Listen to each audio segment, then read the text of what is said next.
Estamos en día martes, amigos de Televicentro, desde el foro principal. Un día más de información. Ali, querida, buenos días.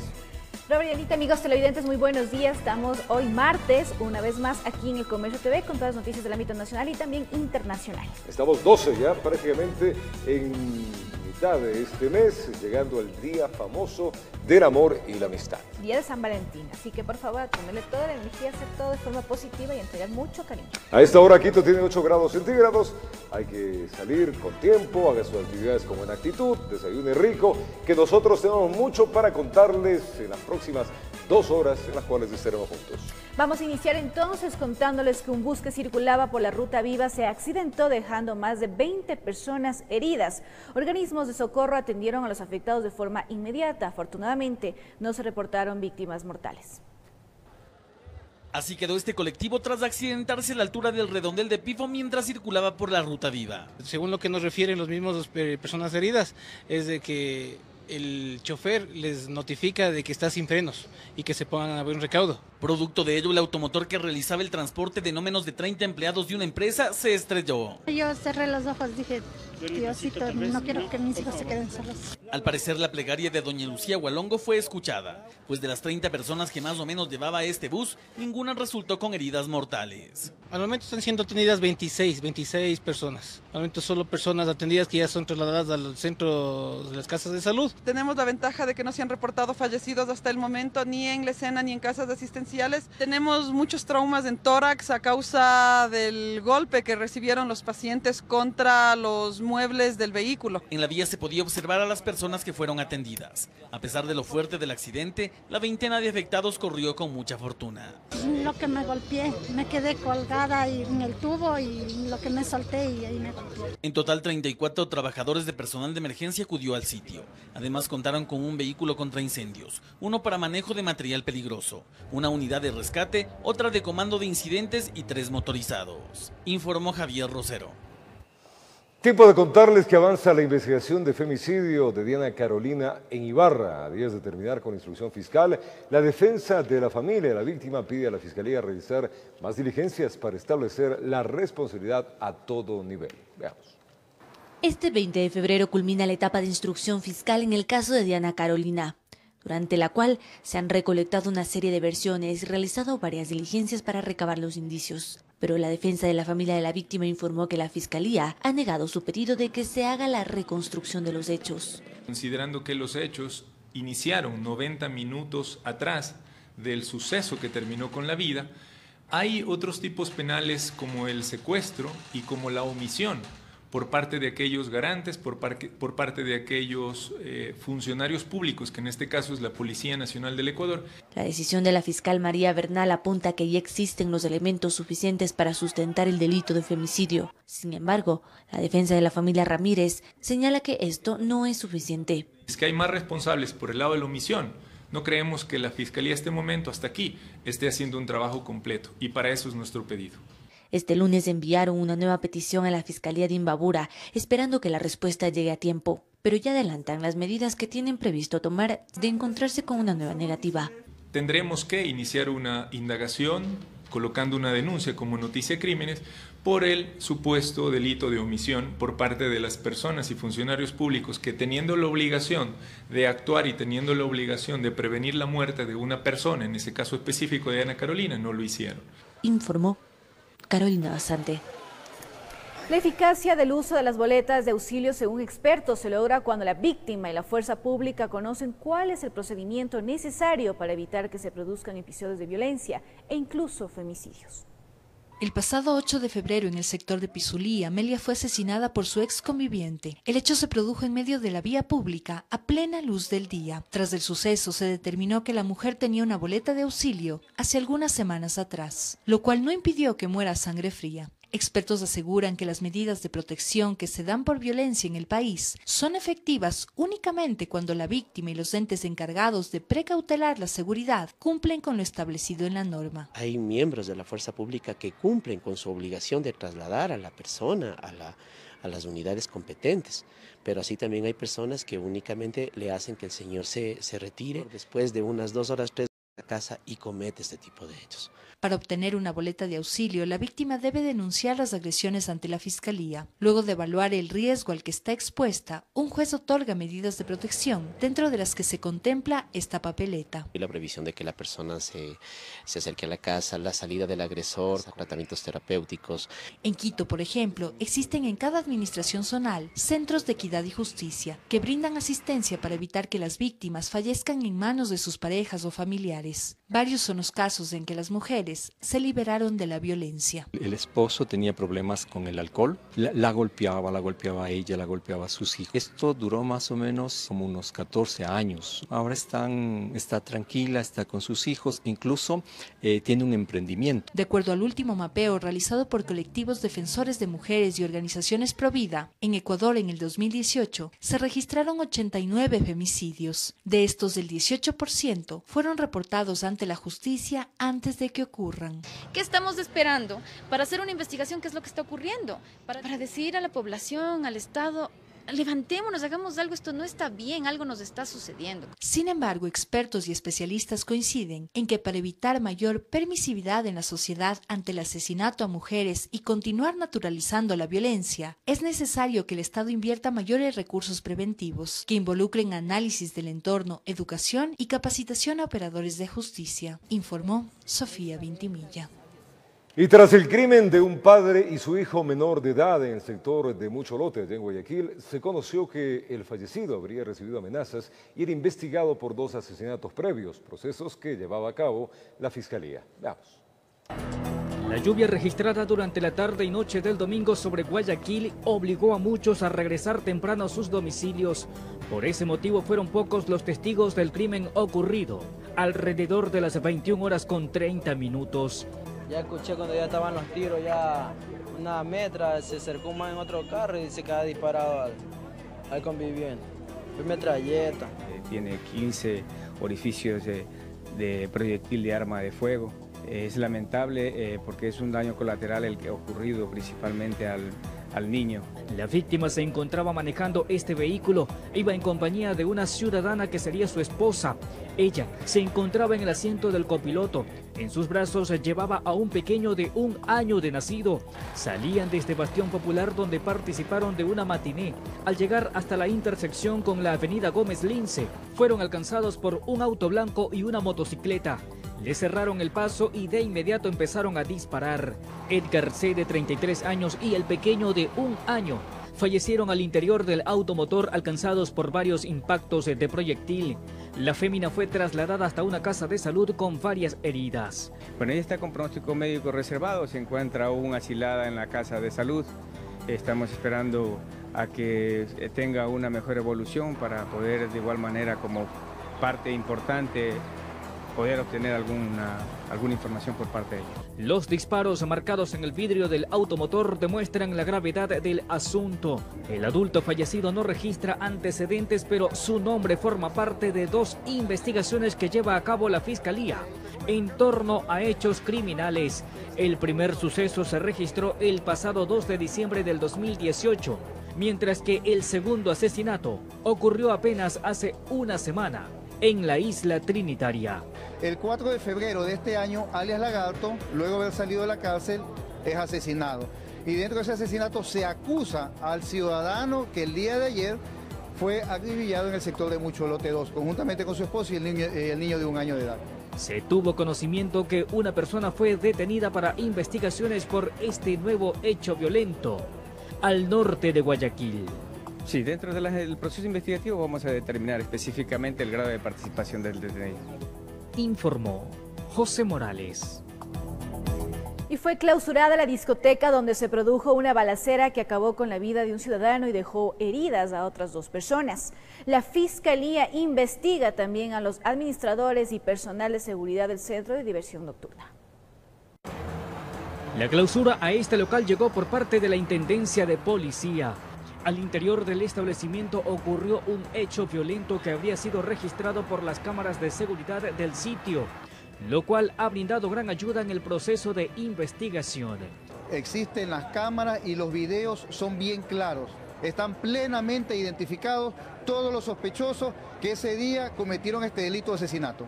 La madrugada del domingo, un joven de 25 años junto a varios amigos se encontraban celebrando el cumpleaños a uno de ellos.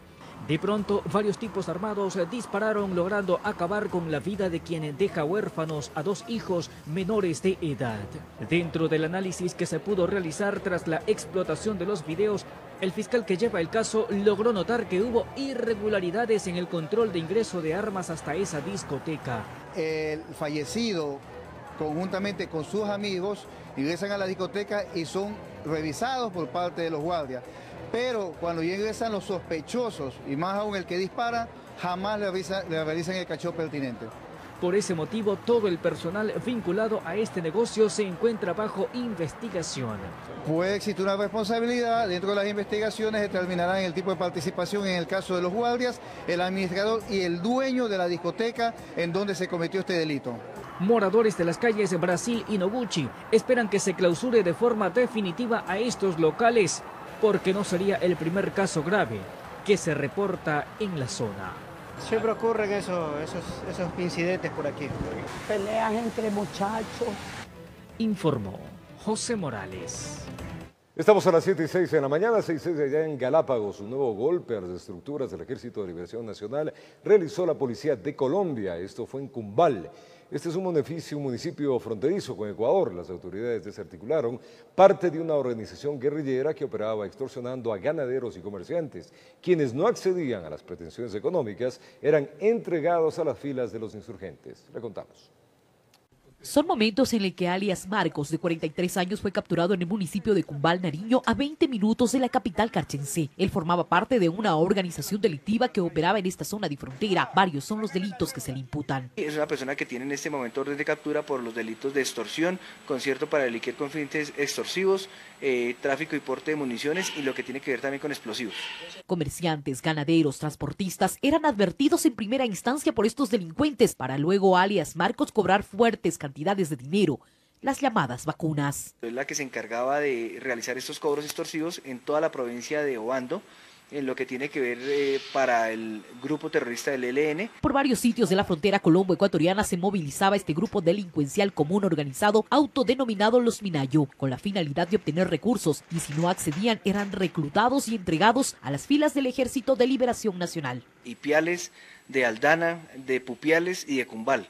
Estas personas llegan a exigir sumas de dinero con el fin de no atentar contra ellos, y si no eran canceladas, precisamente esas personas eran, excúsenme en el argot policial se decían, levantadas por ellos mismos y entregadas al grupo ilegal con el fin de generar cobros todavía más o mayores. Se realizan coordinaciones con la Fuerza Pública de Ecuador para establecer si existen víctimas de extorsión, pero sobre todo, si intentarían quizá refugiarse en el país. Hasta el momento se conoce que los secuestrados permanecerían en la zona rural del departamento de Nariño. Eso es un tema que ya se está trabajando precisamente con la Policía del Ecuador para determinar si eran trasladadas al país vecino del Ecuador. Por ahora la información que yo tengo es que eran personas extorsionadas, y si no cancelaban eso eran trasladadas a zona rural y las custodiaban estos miembros del ELN. Con imágenes de José Cedeño desde Cumbal, Nariño, informa Miriam Enríquez.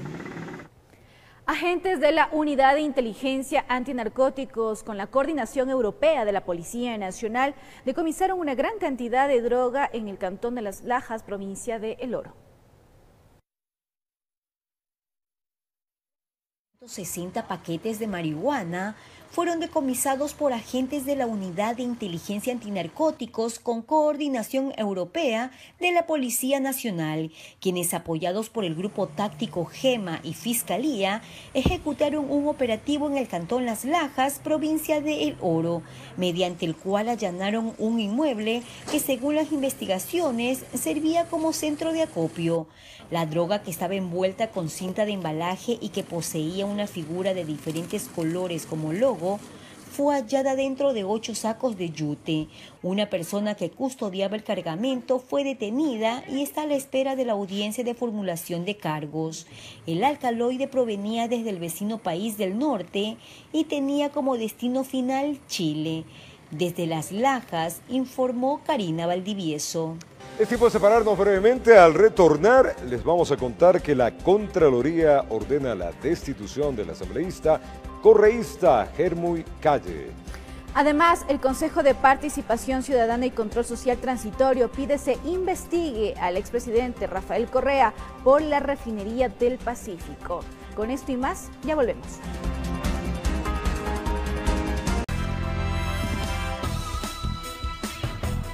Gracias por acompañarnos en este día martes. Vamos a contarles ahora que la Contraloría General del Estado ordenó la destitución del legislador Germán Calle, acusado de haber mal utilizado una institución pública para realizar proselitismo político, cosa que está prohibido por la ley. Calle ha anunciado que presentará una apelación a esta decisión. Le contamos. La decisión la confirma el Contralor. Un informe final establece que el legislador Germán Calle mal utilizó un auditorio de la Universidad de Chimborazo para un acto político. La decisión tras la investigación es ordenar la destitución del legislador de las filas correístas. Se ha comunicado a la Asamblea Nacional el resultado de ese examen y también la determinación de una responsabilidad con destitución para el asambleísta Germán Calle. Y esta resolución ya ha sido notificada a la Asamblea, que deberá acatarla, pues las resoluciones de la Contraloría son de obligatorio cumplimiento. Le corresponde a la Asamblea adoptar una decisión dentro de su ámbito. Dentro del mío la he adoptado ya. El asambleísta Germán Calle habría anunciado ya que presentará un recurso de apelación, mientras que sus coidearios aseguran que esto no es más que una persecución política. Hubo una reunión no es que se ha hecho proselitismo político, no se le ha utilizado o mal utilizado en bien público. Denunciamos la persecución del Estado ecuatoriano en contra de los denominados correístas. Persecución de la que son víctimas desde el inicio del actual gobierno, aseguran. El CAL deberá analizar el tema para tomar una decisión. Bueno, esto es un tema que lo teníamos como conocimiento en el Consejo de Administración Legislativa, lo vamos a tratar seguramente esta semana. Si esta decisión es acatada por la Asamblea, Germán Calle sería el cuarto legislador que debe abandonar la legislatura. Esto luego de las destituciones de Norma Vallejo, Sofía Espín y la de la semana anterior de Ana Galarza. Informó Javier Gallo. Y la exasambleísta Ana Galarza no rindió su versión en la Fiscalía General del Estado porque pidió se difiera la diligencia legal. Quien sí lo hizo fue su ex asesor Lenin Rodríguez. Galarza es investigada por varios delitos, entre estos concusión, enriquecimiento ilícito y peculado. Al parecer, el dolor de cabeza para Ana Galarza no termina. A la destitución en la Asamblea Nacional por el delito de gestión de cargo público se suma la investigación en la Fiscalía General del Estado. Lo que pasó la semana pasada en la Asamblea Nacional del lado político, ¿pesa para el lado judicial también eso? Así es, tome en cuenta que la resolución que presentó el asambleísta Aliaga, Ronnie Aliaga, en la parte resolutiva expresa que se remitan las copias y todo lo actuado en la Asamblea a la Fiscalía General del Estado. Resulta que en el trayecto se evidenció un nuevo tipo penal, que es el peculado. Fue el pasado 8 de enero que Lenin Rodríguez, ex asesor de Galarza, presentó la denuncia por el presunto cometimiento de varios delitos. Luis G. García, su abogado, da cuenta de cuántos. Por enriquecimiento ilícito, concusión, falsificación de documentos y uso doloso de documentos falsos. Rodríguez se siente triunfador con lo ocurrido la semana pasada en el Poder Legislativo. Una batalla moral que se ha ganado en este sentido, porque recuerden que el asambleísta dijo que todo era mentira, que ella era inocente y que lo único que estábamos haciendo era engañando al país. Con la resolución de la Asamblea Nacional se evidenció que hay una serie de irregularidades por las cuales ya sancionó la Asamblea. Ahora es momento de que la justicia investigue y sancione del mismo modo. Como parte de la diligencia legal, Rodríguez efectuó el reconocimiento de la firma y rúbrica y rindió su versión. La Fiscalía ha solicitado información a la UAFE, a la Superintendencia de Banco, a la Asamblea Nacional, y considero que con la versión de Lenin Rodríguez, con las pericias que vayamos a practicar, se debe formular cargos de manera inmediata. Para la tarde de este lunes estaba previsto receptar la versión de Galarza, pero pidió diferimiento. Informó Héctor Romero.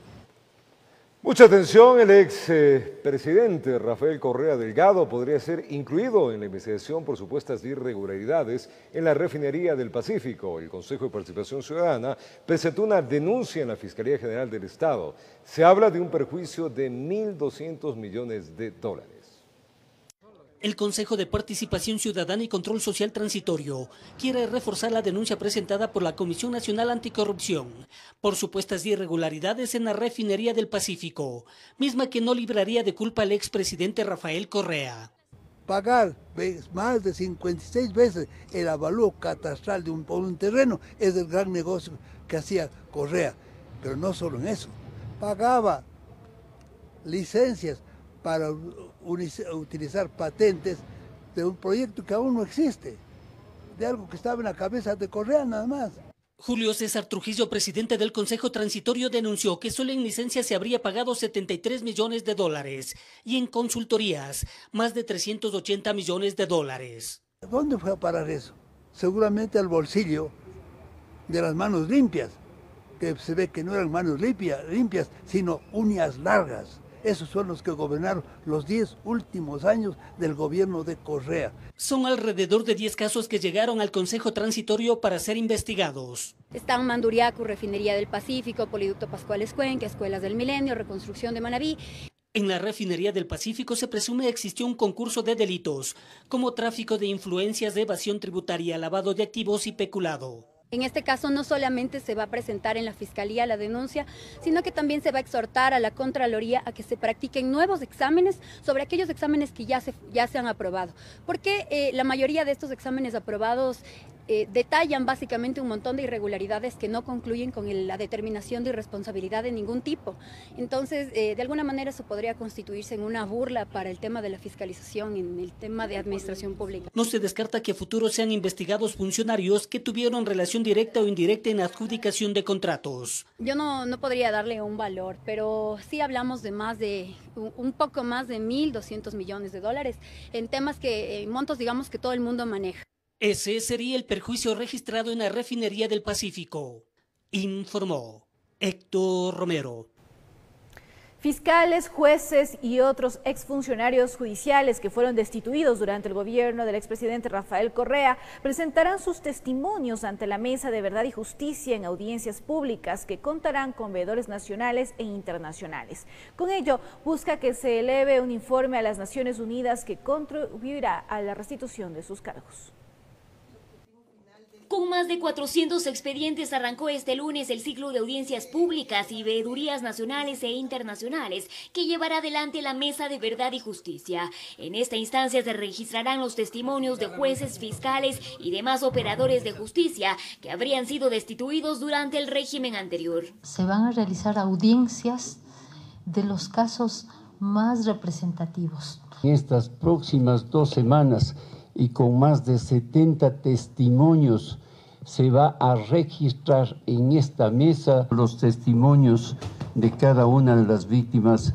Esta mesa fue creada por el Consejo de la Judicatura Transitorio que estuvo dirigido por Marcelo Merlo, precisamente para abordar los casos de servidores judiciales que habrían sido destituidos ilegalmente por no obedecer las órdenes del gobierno anterior, y se sustentará en el informe en que en su momento realizó el Consejo de Participación Ciudadana y Control Social Transitorio, con el cual fueron cesados de sus funciones el Consejo de la Judicatura que estuvo liderado por Gustavo Yalc. Que determinó gravísimas irregularidades del sistema de justicia y que afectó a cientos de personas, que incluyeron 882 denuncias, de las cuales 552 correspondían a jueces, fiscales, notarios, operadores de justicia. Para ello, el Instituto de Posgrados de la Universidad Central fungirá como veedor y registrará todo el proceso. Para escuchar de la forma más imparcial y justa a todos quienes han sido afectados. El informe final que dé como resultado de estas audiencias será elevado ante la Organización de Naciones Unidas y otros organismos internacionales con un solo objetivo: reintegro y reparación a todos los judiciales afectados y vulnerados en sus derechos. En Quito informó Adriana Rojas. La jueza Mónica Freire de la Unidad Judicial de Tumbaco negó la acción de protección presentada por la fiscal Mayra Soria, con la cual pretendía echar abajo la suspensión del cargo de 30 días aplicado por el Consejo de la Judicatura. Soria, hay que recordar, está a cargo del caso de la desaparición de Juliana Campoverde. Le contamos. Fue la semana pasada que la fiscal Mayra Soria presentó la acción de protección con la que buscaba echar abajo la resolución del Consejo de la Judicatura al suspenderla del cargo por 30 días. Sin embargo, tras una audiencia de más de 2 horas, la jueza Mónica Freire de la Unidad Judicial de Tumbaco negó el recurso. Realmente lo que se ha hecho es vulnerar estos días en los que no he podido estar a cargo del caso. O sea, el perjuicio ya se lo hizo al no poder yo avanzar incluso con las otras causas que también se encuentran a mi cargo. La suspensión del cargo sin remuneración se sustentó por la Judicatura en virtud de que la funcionaria no habría respetado los plazos legales para la resolución de un caso de acoso represado desde el 2013. Se han violentado principios como el de la independencia judicial, en el cual la Fiscalía tiene la libertad de accionar o dejar de hacerlo si es que los elementos, en base a los elementos que se recaban durante las investigaciones. En virtud de eso, consideramos que al Consejo Nacional de la Judicatura, al haber sancionado por una denuncia del año 2013, está violentando justamente ese principio. Soria estaba a cargo de la indagación en torno a la desaparición y asesinato de la joven Juliana Campoverde, cuya audiencia de formulación de cargos se tenía prevista realizar el pasado 5 de febrero. Sin embargo, la misma fue aplazada para el 7 de marzo, a pedido de los familiares y fiscalía. La idea en realidad es que ella pueda continuar el caso de Juliana Campoverde, que la resolución sea lo más pronto posible y que ella se reincorpore definitivamente a las funciones como fiscal. Y es por ello que tras la negación de la acción de protección, aseguran que apelarán lo resuelto. Nosotros tendríamos todavía la opción de la apelación ante la Corte Provincial de Pichincha. No corresponde al marco legal, no se encuentra debidamente fundamentado y porque violenta derechos que como funcionaria tengo. En Quito informó Adriana Rojas. La secretaria jurídica de la Presidencia de la República, Joana Pesantes, compareció ante la Comisión de Justicia de la Asamblea Nacional en el marco del debate del proyecto de ley orgánica anticorrupción y protección del denunciante. Señaló que con esto se busca crear una herramienta de lucha contra la corrupción y brindar un incentivo al alcance de la cooperación eficaz que permita llegar a determinar la materialidad de la corrupción y recuperar lo robado.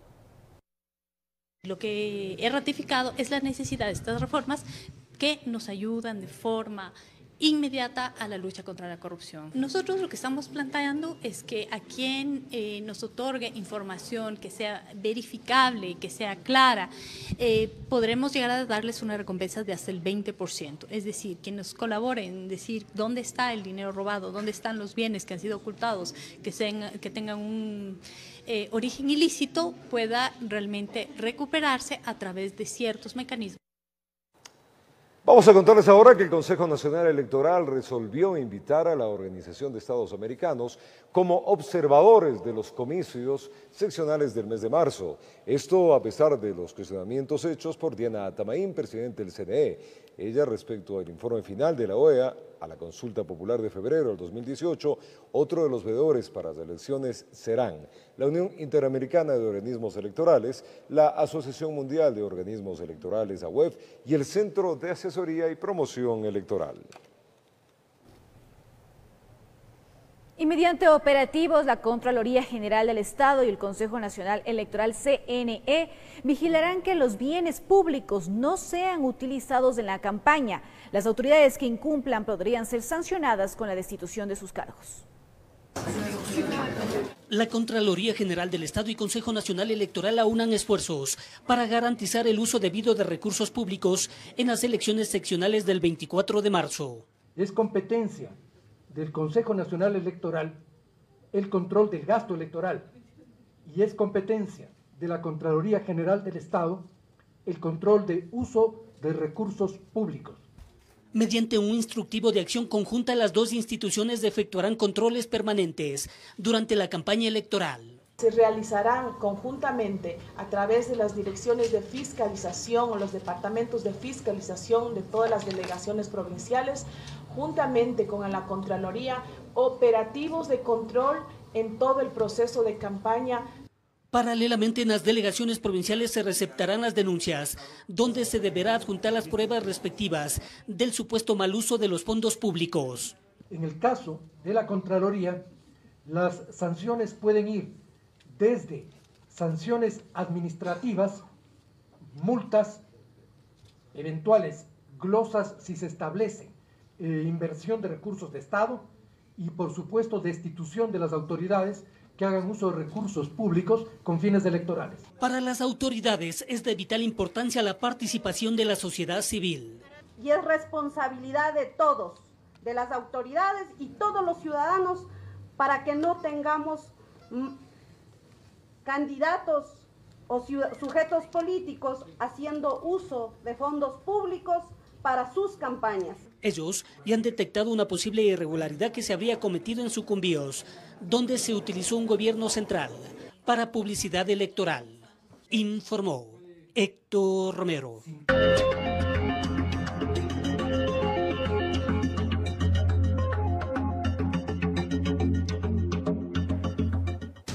Sigamos en el recorrido, reconociendo e invitándoles a que veamos qué proponen los candidatos a las prefecturas y a las alcaldías. Esta vez, Carlos Sevilla es el candidato para la alcaldía de Quito. Su edad, 68 años. Sus estudios en Derecho, Preparación Física y Gerencia Deportiva.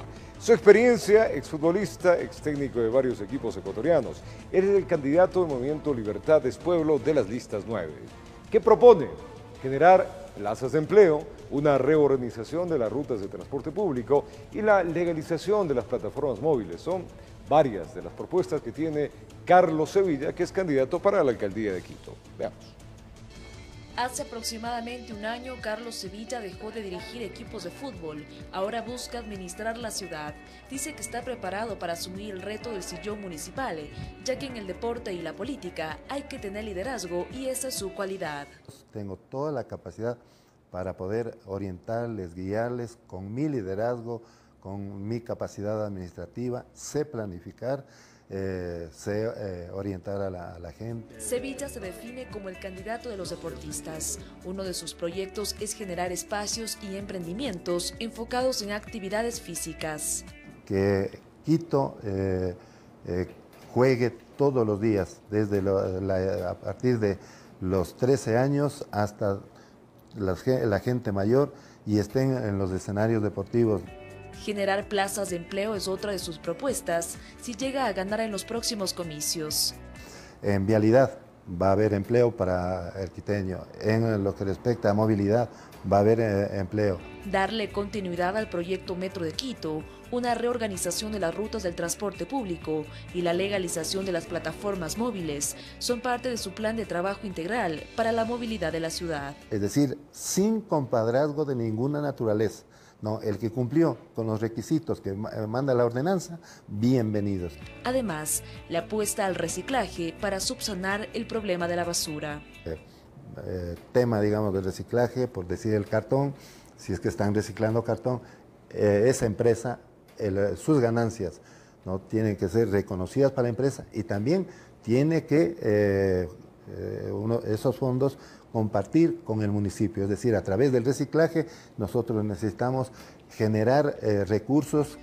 El exentrenador de fútbol Carlos Sevilla es respaldado por el Movimiento Libertad es Pueblo Lista 9, organización política de ámbito nacional.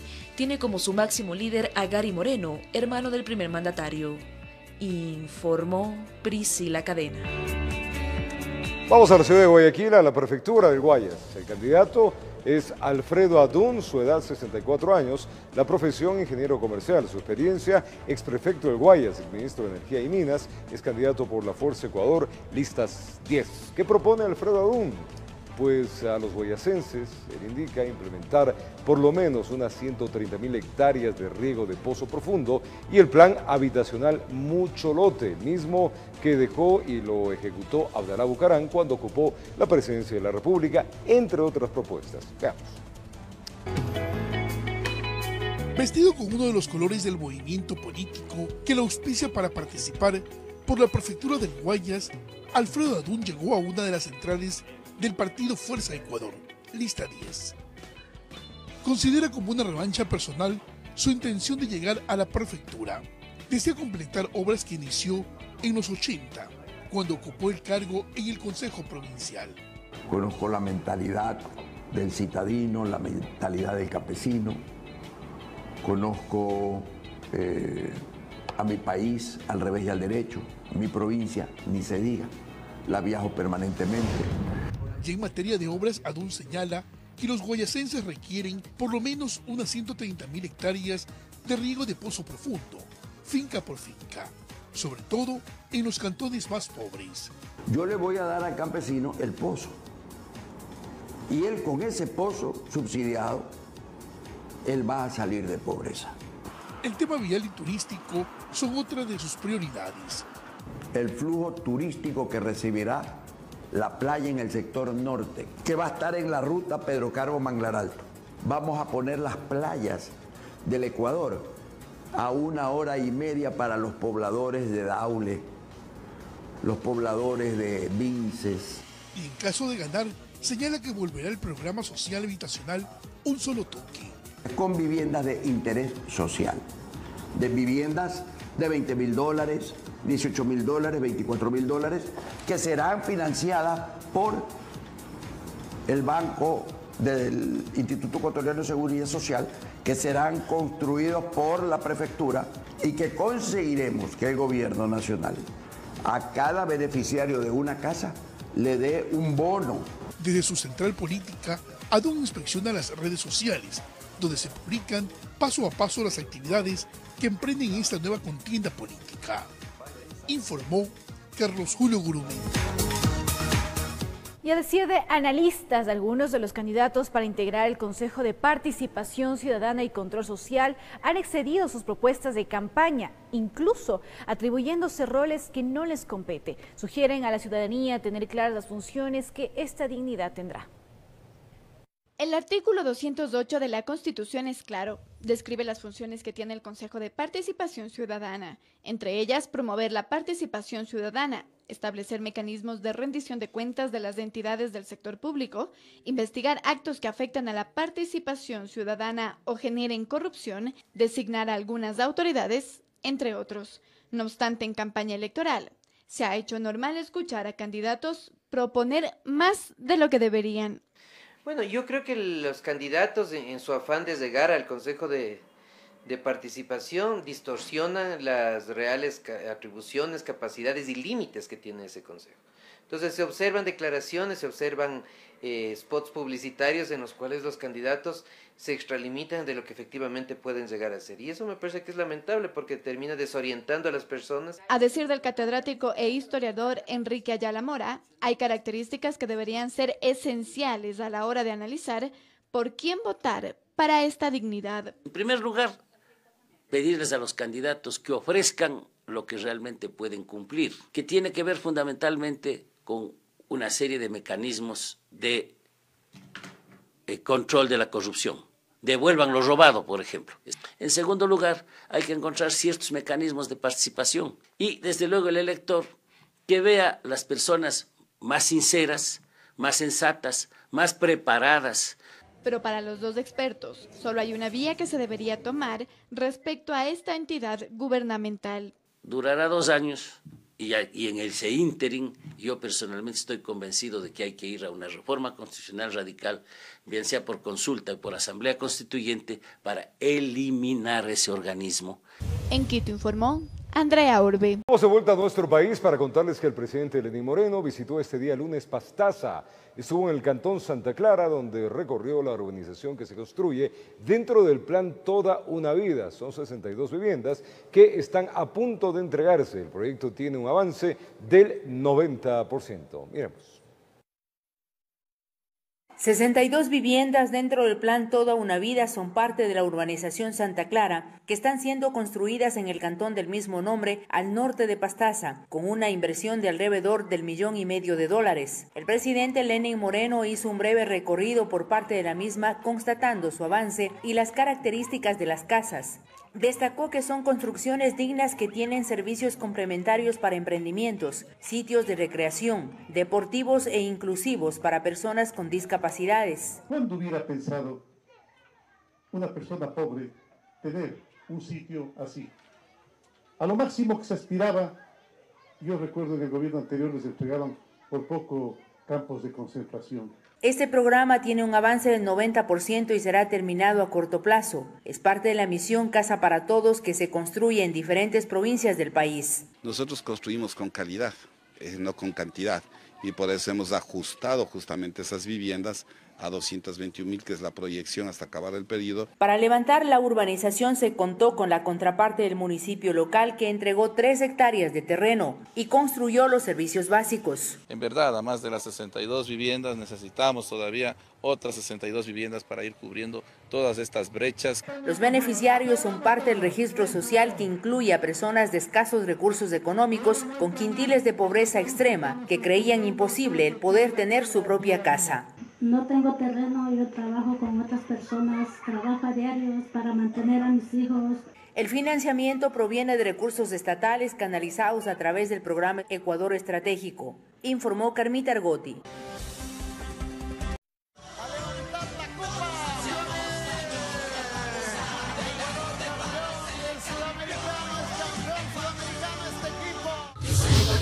Sí, señor, y tú eres mi Ecuador. Los campeones de Sudamérica llegaron a tierras ecuatorianas la noche de este día lunes y fueron recibidos con honores en el aeropuerto Mariscal Sucre. El equipo dio detalles de lo vivido y también los proyectos para las nuevas participaciones internacionales.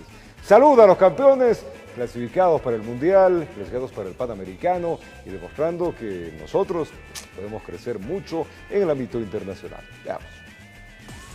Llegaron los campeones. La Mini-Tri arribó a suelo ecuatoriano a las 22:30 y fueron recibidos con un arco de agua en el aeropuerto Mariscal Sucre. En rueda de prensa, el profesor Jorge Célico junto al goleador Leonardo Campana y los 2 capitanes de la selección, John Jairo Espinosa y José Cifuentes, compartieron las primeras reacciones del campeonato sudamericano obtenido en Chile. En cuanto a ellos, tienen un grado de madurez muy alto, saben que están para pelearla. Si hay un rasgo distintivo de esta selección sub-20 ha sido su humildad, y en esto no va a cambiar. Seguramente llegarán a sus clubes y harán el máximo de los esfuerzos para ser titulares en los mismos y se lo ganarán como se lo ganaron acá. El goleador del torneo habló de la fortaleza del equipo, que tuvo como base la unión del grupo. Un orgullo ser el goleador de la selección y del sudamericano. Esto no pudo ser posible sin mis compañeros. Se los agradecí después de todos los partidos. La verdad, no solo es un equipo, sino una familia. Desde que empezaron los microciclos nos enfocamos no solo en clasificar al Mundial, sino en ganar el Sudamericano, y gracias a Dios así se dio. El máximo dirigente de la Federación Ecuatoriana de Fútbol aseguró que el compromiso ahora es el Mundial de Polonia y el próximo Sudamericano Sub-17. Ahora nosotros nos queda empujar mucho, dedicarnos a preparar esta selección para el Mundial. Creo que nos quedó claro que tenemos un equipo capaz de ir a lograr un excelente resultado en Polonia. La Mini-Tri llegó a suelo ecuatoriano y ahora los tricolores se preparan para lo que será el siguiente Mundial y los Juegos Panamericanos, que se jugarán en Lima entre mayo, junio y julio del presente año. Informó Andrés Reina.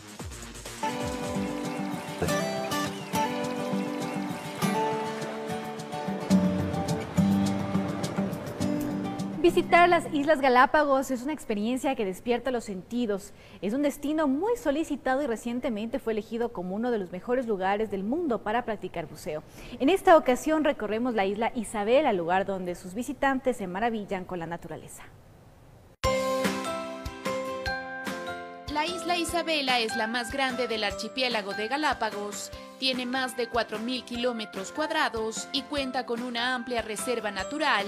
Es la preferida por los turistas que desean mantener un mayor contacto con la naturaleza. Isabela está siendo bastante visitada por los turistas por la naturalidad que tiene esta isla, ¿no?